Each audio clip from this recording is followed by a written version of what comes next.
Tunxha tjeta, uroj të jeni mirë. Një tjetër skandal të dashur miq ka shpërthyer tek puseta e rilindjes, një tjetër skandal lidhet me Belinda Ballukun dhe me portin e ri të Durrësit. Siç e dini, porti i Mallrave që ka qenë në Durrës, porti historik i Durrësit, shpirti dhe historia e Durrësit u mor dhe ju dha një kompanie për të ndërtuar resorte turistike dhe porti i ri i Mallrave duhet të ndërtohej në Porto Romano, atje ku është edhe projekti. Ka plasur dhe ka shpërthyer puseta edhe atje, duket qartë nga tuneli i Vlorës, cilën qerasën miqtë e mëdhej turq erdhën tek aeroporti i Vlorës, sërish një qerasje tjetër për miqtë turq, vjen tashmë një qerasje 500 milion euro për Greqinë dhe për Cipriotët nga Belinda Balluku,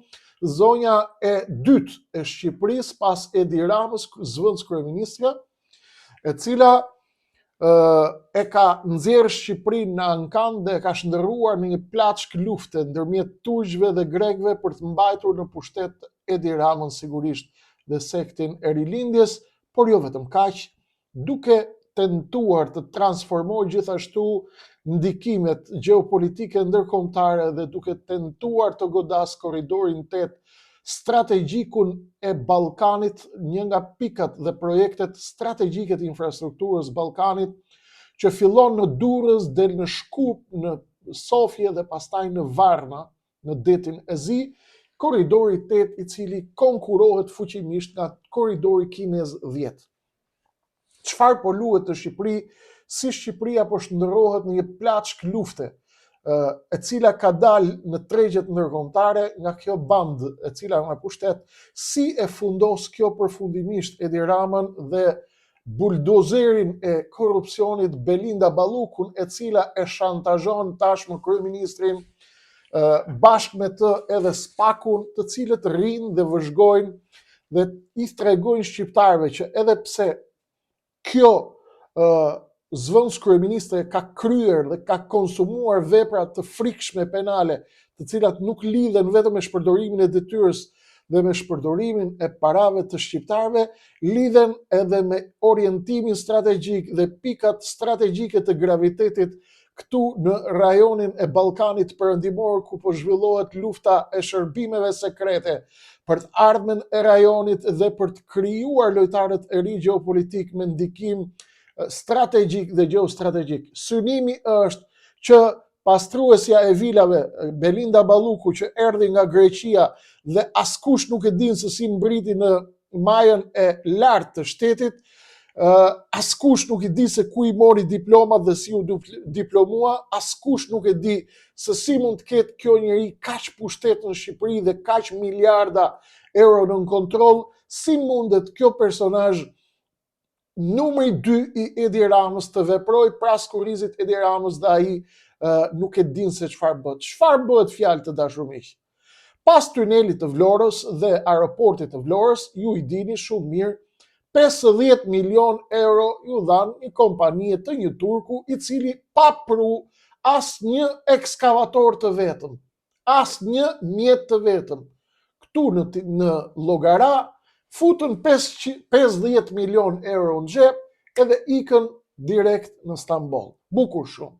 Aeroporti i Vlorës, Bexhet Pacolli, me këta ortakët e rilindjes kishin bërë pazarin për të ndarë një koncesion super të majmë, super fitin prurës, marrin turqit 49%, merr Bexhet Pacolli 51%, turqit shesin pjesën e tyre pa hyrë në tender fare, pa fillu loja fare me 4.500 euro. Fusin paret ke xhepi edhe ikin. Nuk është fjala për 4.500 euro, është skema e manipulimit dhe mashtrimit.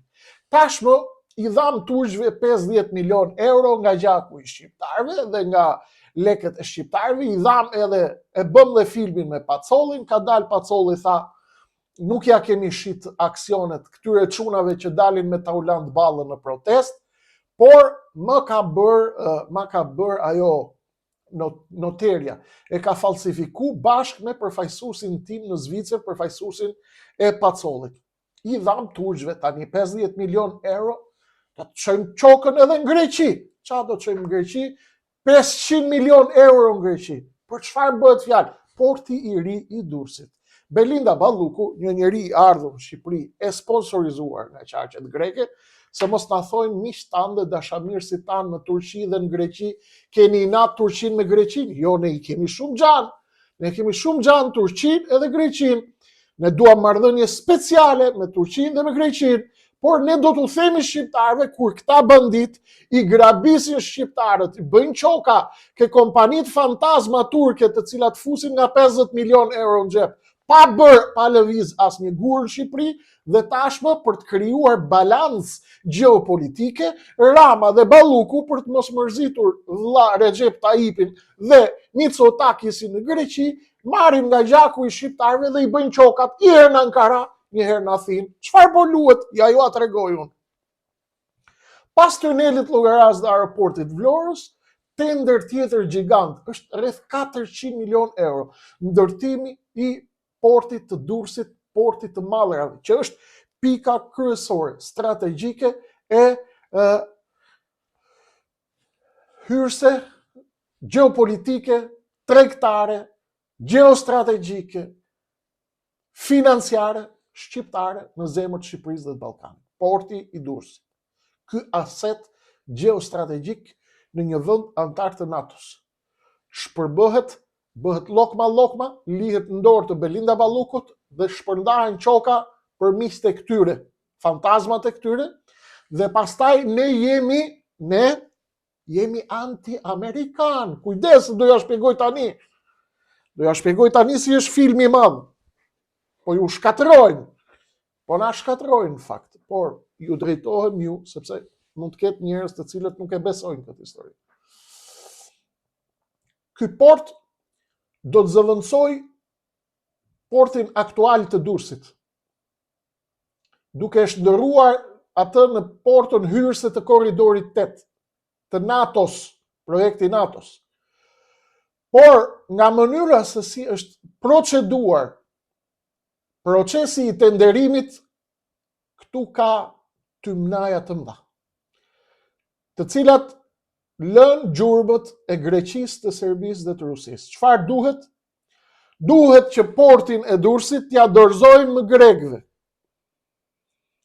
dhe lobeve që janë pas tyre, një kompani çipriote, dhe më pas nëpërmjet kontrollit të logjistikës, do t'ja shpjegoj më poshtë si ndodh kontrolli dhe çfarë bëhet, të transferojmë fuqinë gjeopolitike të portit të Durrësit nga një port qendror, të kalojmë trafikun e tij tek portet e Selanikut në Athinë, e vrasim pak nga pak portin e Durrësit si pikë strategjike dhe kështu vrasim edhe korridorin 8 për llogarit korridorit 10 projekti ruso-kinez në Ballkan, i cili është rival i korridorit Durrës-Shkup-Sofje-Varna. Çfarë ka ndodhur me Porto Romanen? Shpejt. Në vitin 2021, porti i ri i Porto Romanos, në vitin 2021 është hapur tenderi për projektim të detajuar të Porto Romanos. Në nëntor të 2021-shit, Royal Haskoning DHV and Partners është shpallur fitues. Në fund të vitit 2022, u prezantua projekti teknik i detajuar. Në korrik të 2024-s, autoriteti portual i Durrësit nis tenderin për ndërtimin e Porto Romanos faza parë me një limit buxhetor prej 39 miliard, faza e parë 39 miliard lek, 400 milion euro për dorë të parë. U rilançua në 2024. Në shkurt të 2025-ën, marrin pjesë në tender 5 kompani. Ndër këto 5 kompanit që morën pjesë në tender, disa prej tyre franceze e holandeze, u kualifikuan vetëm 2 kompani. Archirodon Construction Overseas Company Limited, nga Qipro e Greqisë, me website www.archirodon.net, dhe kompania e dytë që kualifikohet ishte Van Oord Dragging, BV holandeze, me website vanoord.com dhe kompani holandeze belge. U skualifikuan Boskalis holandeze, China Communication Construction Company kineze dhe Jean Denouy, një kompani belge. Konsorciumi francez më i madh në Europë e apeloi vendimin, por i futën shkelmin. Nuk ka vend për ju. Çfarë po ndodh tani prapa perdes? Francezët sigurisht i kanë shprehur indinjatën e Macronit pse Rama ja ka zhyt dhe nuk ja ka dhënë atij dhe kompanisë franceze. Dhe mënyra se si janë trajtu, mënyra se si i kanë tallë, i kanë ignoru, i ka bërë ata që të jenë të shqetësuar prej Edi Ramës. Por tashmë të bëjmë pyetjen, kush është kjo kompania Arkirodon e Qipros, kjo kompania greke pra, që është përzgjedh për të marrë portin e Durrësit. Pas muajsh përplasjesh mes holandezëve, francezëve, shqiptarëve, shqiptarët s'janë kërkuar në asnjë kompani shqiptare, nuk merr pjesë fare në tender. Vetëm Balluku çfarë bën? Në fshehtësi të plot i dërgon një tender, i dërgon një ofertë vetëm Arkirodonit, kompanisë greke. Duke bërë kështu tender vetëm me një pjesëmarrës, 400 milion euro faza e parë, tender vetëm me një pjesëmarrës. Këtu kemi përveç mungesë transparence, kemi qartësisht që këtu bëhet fjalë për një përzgjedhje strategjike të paracaktuar dhe të paravendosur, një lloj si me tunelin e Palloshit. Bani mend çfarë tha ke përgjime, tuneli i Palloshit, që do fliste me këtë berberin, me vartësin e vet, drejtorin e ARSH-s, dhe i thoshte prit sa të flas me Palloshin e madh për Edi Rama. Pra këtu kemi përveç mungesës transparencës me Van Oordin, që e shkëputën automatikisht nga sistemi i prokurimit, komisioni u kërkoi grekërve të kësaj kompanisë që përzgjodhi Belinda Balluku, që të paraqisnin ofertën brenda 2 muajve, ndërsa normalisht duhen të paktën 6 muaj për të përgatitur një ofertë.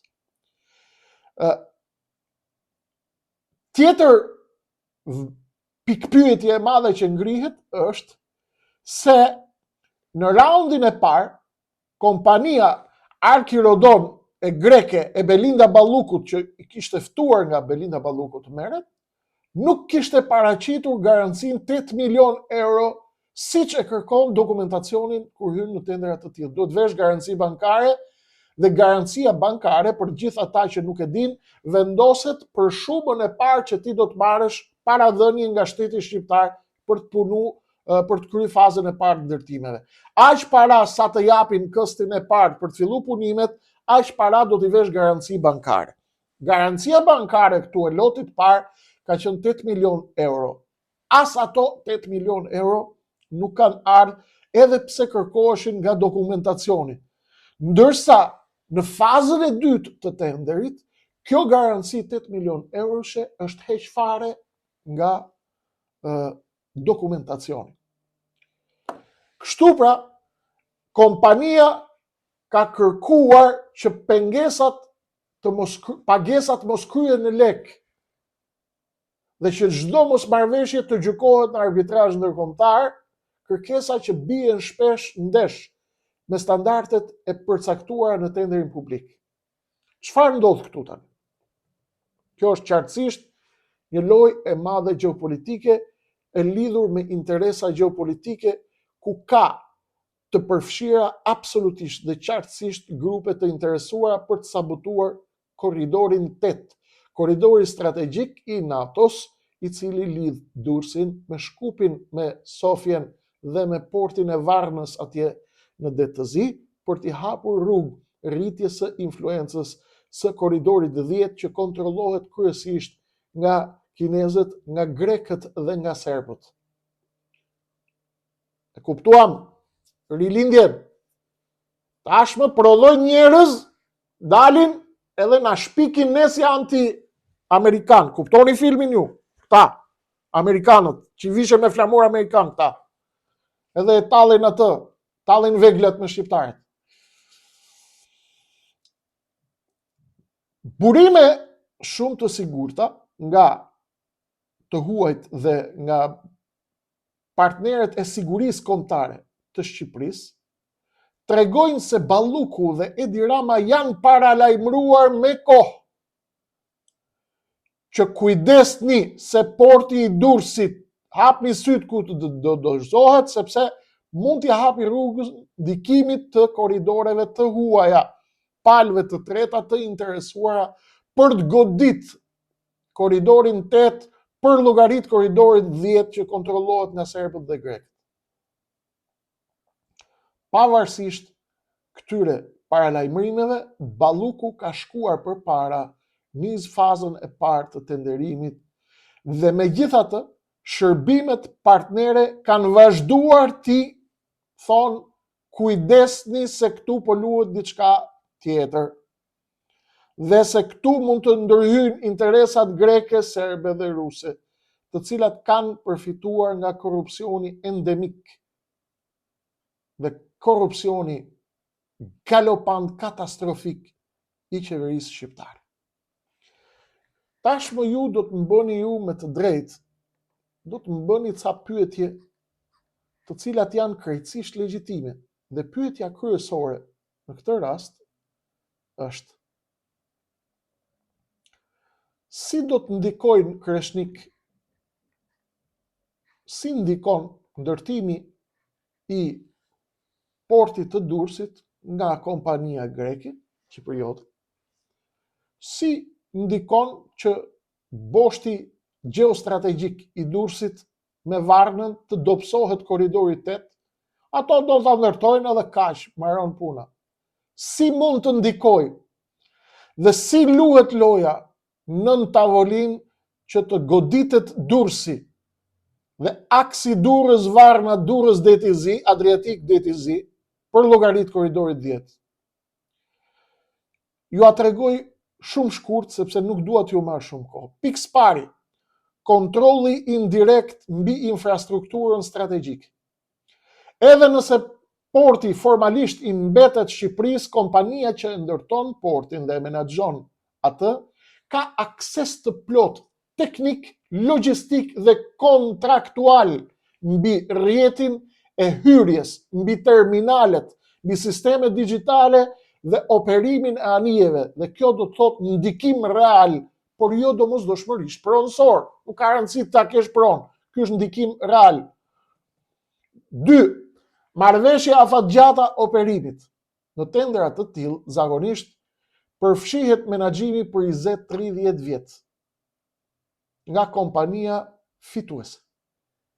Pra, në qoftë se partneri grek merr menaxhimin, Greqia kontrollon portin e vetëm strategjik të Durrësit, të vetmin port strategjik tregtar që ka Shqipëria për disa dekada, dhe ky është një ndikim indirekt në politikat e transportit dhe tarifave. 3. Zhvendosja e fluksit tregtar, si mund ndikojë ndryshe? Kompania greke mund ta orientojë trafikun detar drejt rrjeteve greke të porteve Selanik, Pire, Volos përmes bashkëpunimit rajonal, duke dobësuar Durrësin si nyje qendrore e korridorit 8. Në praktik, kjo e kthen Greqinë në një port hyrës të korridorit 8, ndërsa Durrësi mbetet korridor dytësor. Kjo shkatëron dhe shkërmoq përfundimisht armën e fortë të Shqipërisë nëpërmjet kontrollit strategjik të korridorit 8 nga porti i Durrësit, duke kaluar këtë influencë gjeostrategjike automatikisht në drejtim të Greqisë nëpërmjet Ballukut që erdhi nga vilat, pastruesja e vilave të Greqisë, që erdhi në krye të qeverisë shqiptare. Ndikim tjetër në një formë tjetër është ndikimi në planifikimin urban dhe turistik. Projekti parashikon që porti i vjetër tregtar të kthehet në zonë turistike kulturore. Marina, rezidenca, hotele, jahte do bëjnë Dubai, Nëse kjo lidhet me investitor grek apo me kapital që kontrollohet nga rrjetet e tyre rajonale, gjithashtu ata do të konsiderojnë, do të jenë në prani të hershme, edhe nëse mund të maskohen me arab, për shembull, apo me amerikan, apo me këdo tjetër. Krijojmë një varësi teknike dhe energjetike. Pra, në portet moderne, sistemet e sigurisë, miq të dashur, radarët, kontrolli elektronik, ju e dini që radarët këtu si i ndanin dhe si i fikin radarët për të kalu droga, për shembull. Porti i Durrësit, vinë kartelet e drogës, bin dakord me qeverinë, me ministrinë e brendshme, me drejtorinë e policisë, me shefin e portit, fik radarët, ul dritat, nuk punojnë dhe kalojnë kontinerët me kokainë. Prandaj raporti i fundit i Departamentit të Shtetit e nxori Shqipërinë qendër operacionale të krimit organizuar dhe trafikut kokainës.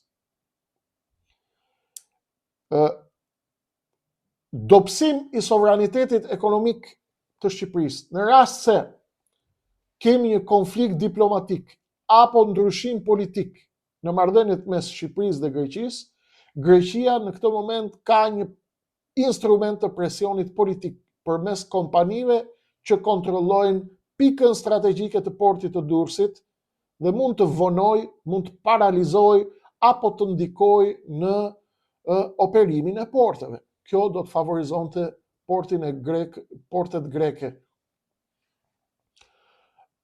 Mënyrë tjetër për të ndikuar është manipulimi i projekteve transballkanike. Që do të thotë, Korridori 8 është një projekt që lidh detin Adriatik me detin e Zi, Durrës-Shkup, Sofje-Varna, siç u thash. Nëse porti i Durrësit konsiderohet indirekt nga Greqia, ajo fiton ndikim në projektet e EBS dhe mund të negociojë më shumë fonde rajonale për veten, duke dobësuar rolin e Shqipërisë dhe të portit shqiptar. Ndikim tjetër mund të bëhet nëpërmjet tregtisë dhe energjisë. Për shembull, përmes portit Greqia mund të ndikojë në transportin e naftës, gazit dhe të mallrave të rënda, mallrave me rëndësi strategjike, dhe kështu lidh interesat e saj strategjike me infrastrukturën shqiptare. Dhe sigurisht një tjetër instrument i fuqishëm është instrumenti diplomatik. Në çdo moment tensioni, për shembull në çështjen detare apo me tensionet që mund të lindin her pas here që investohen fort me minoritetin grek në jug të Shqipërisë, Athina mund të përdor portin si kartë negociuese ndaj Tiranës. Mos harroni se kush i kontrollon hyrjet dhe daljet tuaja detare. Duke patur parasysh të gjithë këtë, në qoftë se Belinda Balluku do ta çojë këtë pikë strategjike të Shqipërisë në një pikë të kontrollit strategjik të Greqisë, Greqia fiton kontroll real, megjithse indirekt, mbi 3 pika kryesore: ekonominë tregtare dhe detare të Shqipërisë, mbi Korridorin 8 dhe mbi zhvillimin strategjik të Ballkanit Perëndimor. E kuptuam çfarë po ndodh? Shqipëria është bërë në plaçk lufte, sigurisht pasi i dhan turqëve, pa bërë pa sjell asnjë pllak, pa ngul asnjë gusht.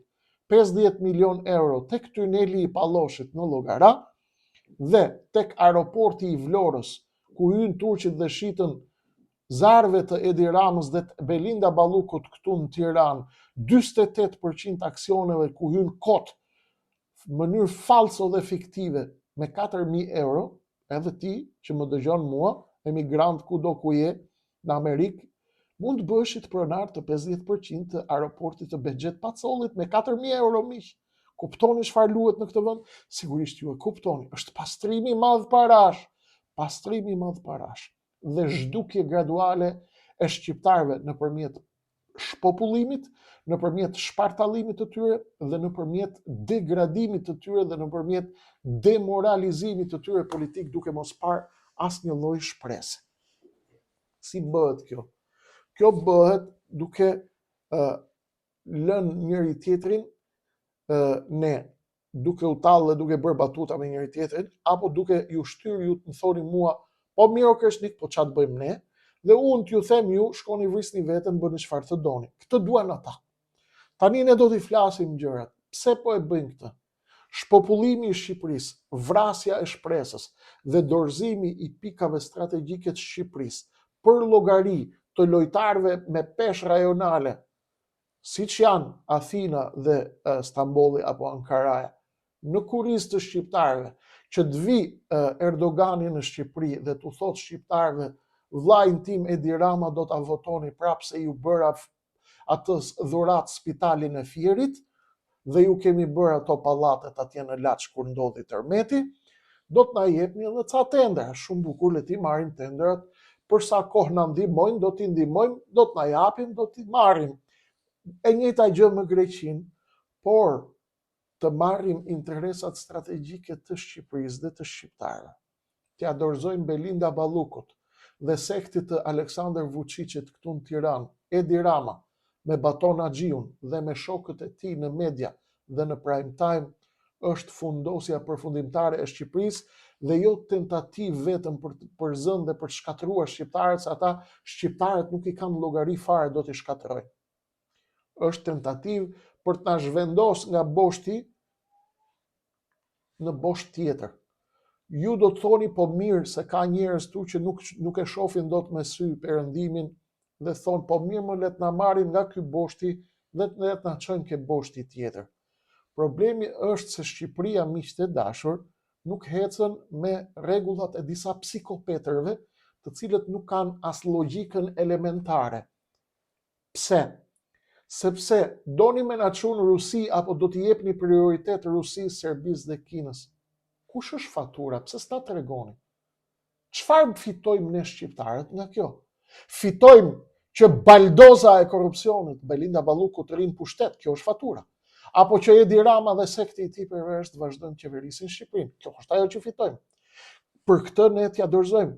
Doni të shkoni në Rusi, doni të shkoni në Kinë, doni të shkoni në boshte të tjera. Bukur shumë. Ju jeni zhgënjur nga perëndimi. Ose po ja fusni perëndimit hapur, ose perëndimi po bën sikur nuk po ju shef, sepse e ka bë pazarin për t'i shit shqiptarët, ose ju jeni duke punu kundër perëndimit me i dhënë Shqipërinë me shkatëru influencën e Shqipërisë. Duke e dobësu Shqipërinë, fundoset Shqipëria. Nuk bëhet më fundosja e popujve sot me armë bërthamore. Arma bërthamore sot është shpopullimi, ignoranca, analfabetizmi, shpopullimi, nxjerrja përzënia e shqiptarëve, vrasja e proceseve demokratike, lufta informale kundër informalitetit zero, kundër kokainës dhe parave të pista zero, shndërrimi i vendit në lavatriçe parash, kështu zhduket një kohë, nuk ka nevojë për armë bërthamore. Qa ngjoni këto histori, do plasi bomba bërthamore. Për çfarë duhet bomba bërthamore? Bomba bërthamore ka ra, po hiku porti i Durrësit, aeroporti i Vlorës, 100 km, 50 km vija ajrore me bazën e NATO-s në Kuçov, ti dorëzohet Rusisë, na thoni më vlla, do shkoni në Rusi, na thoni qa fitojnë shqiptarët. Doni me shku në Kinë, na tregoni çfarë fitojnë shqiptarët. S'na intereson ne qa fiton Belinda Balluku, se ne dim që janë miliarder. Na tregoni, ose do ju denoncojmë, derisa të kemi frym. Do ju denoncojmë, do ju çerrim maskë. Jeni duke e shit këtë vend, jeni duke e shit këtë popull, të pafuqishëm për të reaguar. Dhe pse nuk reagon populli? Ka vdek shpresa. Ku e kuptoti Kreshnik? Se na nxive jetën, vetëm flet zi, vetëm flet fjalë këqija. O Kreshnik na mërzite. O Kreshnik, po pse s'ka një gjë të mirë këtu? Asnjë gjë të mirë nuk ka këtu. Këtu vetëm po na vrasin çdo ditë. Po pse e kupton o Kreshnik? Nga na doli ky të shitrishtimi shqiptar? Dhe dha Vlora përgjigjen dje. Vlora Ismail Qemalit. 12% dalin zgjedhje. Ka legitimitetin, doli Rama tha fitum 5 bashkit, tha. 5 bashkit pa opozit. Opozita ka vdek zyrtarisht. Kemi mbështet, thot, kandidatët e pavarur. Këtu në Tiranë qitën atë humoristin e Portokallis. Humoristi i Portokallis, sa e përdorën si lolo, i futën shkelmin, tani ka dalë dhe ka thënë, unë do rikthehem punës ke televizioni i Çimit, ke Syri TV, atje ke emisioni i piranjave, po u hap në i garë tjetër, do vi prapë dhe do t'im poshtë gjithë. Talli e veglash me shqiptarë. Të gjithë aktorë filmash. 5 bashkit, tha Rama, i fitova unë, tha se ishte përgjigja më sakte e popullit, thot, që ne vazhdojmë po qeverisin mirë. 12% ka ndalë në zgjedhje, s'ka bërë vakinë e herë. Qa do të thot? Dolën televizionit kishin marrë popullin e Vlorës në intervista. Qa zgjedhje shkojmë, më tha? Që në këto zgjedhje, qa dalim zgjedhje? Ku ka zgjedhje, më tha? Është një parti, partia Edi Ramës. Sali Berisha ka marrë Partinë Demokratike, e ka hedhë nerë. Ata të PD-s janë 40 debil në parlament që nuk i zgjedh as familja vetë. Kanë vetëm një favor, që i ka Saliu me të mira i futin listë sigurt i bëri deputet. Ata nuk i votos familja vetë. Gazbardhat e gjithë këta, 42 vetë që ishin listat sigurta, i zgjodhi Saliu. Tani thot Saliu do bëj çadër përpara kryeministrisë. Rama ka rënë. S'ka mos zgjedhje. Opozita nuk hyn zgjedhje, as me çu emër kandidat. Mbështesim thot pavarurit. E dini pse thot Saliu do mbështes pavarurit? Se nuk do që të futet logo e PD-s dhe dali humbës. Vazhdojnë e tallën me ju. Pastaj Kreshniku është anti-shqiptar, është anti-amerikan, është anti-kështu, është anti-ashtu, ata e fundosën Shqipërinë. E kuptuam lojën. A është më e qartë apo doni t'ju a qartësoj më shumë se qa luhet pislik në këtë vend? Qa do bëjmë? Nuk e di qa do bëjmë. Unë do flasë për natë, do ju tregoj të gjitha. Kur të bëheni gati, hajde të bashkohemi, dalim të rrethojmë regjimin.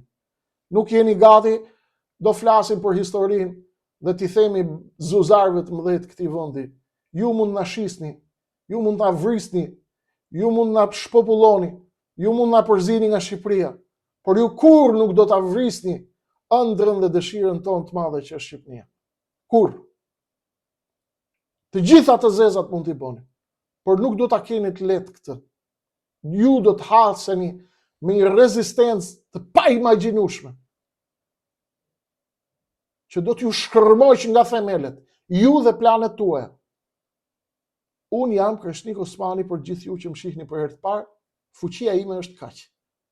Ti denoncoj natë për natë planet e tyre dhe t'ju shpjegoj lojën e madhe gjeopolitike ndërkombëtare me një kombinim analitik të detajuar çfarë ndodh në botë, në lojën e madhe gjeopolitike, në pikat e fuqishme të gravitetit, çfarë ndodh në Ballkan dhe çfarë ndodh këtu në Tiranë. Kaq kisha për sonte. Zhvillimet të tjera të mëdha do të ketë në vijim. Unë do të jem aty orë për orë, minutë për minutë, ditë për ditë për t'i analizuar, në qoftë se na jep Zoti jetë dhe shëndet. Ju lutuni për ne nëse nuk mundeni të bëni diçka më tepër se aq. Të gjithë ju që s'keni bërë subscribe kanalit, bëjeni subscribe. Çojeni këto video pjesës tjetër të shqiptarëve, sepse nuk do t'i dëgjojnë në kanalet e regjimit dhe të oligarkëve këtu në Tiranë dhe për të tjera zhvillime të mëdha të jashtëzakonshme që janë duke ndodhur dhe do të ndodhin në orët në vijim, ju e dini si gjithmonë, ato vijojnë në numrin e ardhshëm. Natë mirë për sonte.